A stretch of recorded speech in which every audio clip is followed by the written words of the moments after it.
டக்குன்னு 3 விசில் வச்சு ஒரு சூப்பரான சிக்கன் கிரேவி பண்ணலாமா? வாங்க.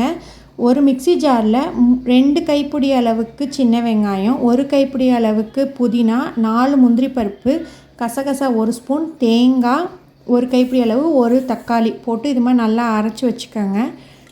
இப்போது ஒரு குக்கரில் நல்லெண்ணெய் ஊற்றிட்டு கடுகுளுந்தம் பருப்பு, கருவேப்பிலை, 2 பச்சை மிளகா, 2 பெரிய வெங்காயம் நல்லா இது மாதிரி செவக்க வதக்கி எடுத்துக்கோங்க.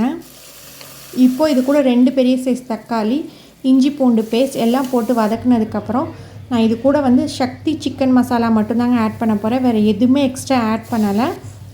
இப்போது கழுவி வச்சுருக்க சிக்கன், கொஞ்சமாக தயிர், அப்புறம் நம்ம அரைச்சி வச்சுருக்க மசாலா எல்லாமே ஊற்றிட்டு தேவையான அளவு தண்ணி ஊற்றி 3 விசில் வச்சு எடுத்திங்கன்னா சூப்பரான சிக்கன் கிரேவி ரெடிங்க. இதை நீங்கள் சப்பாத்தி, பூரி, ஒயிட் ரைஸ், இடியாப்பம் எது கூடனாலும் டேஸ்ட் பண்ணலாம்.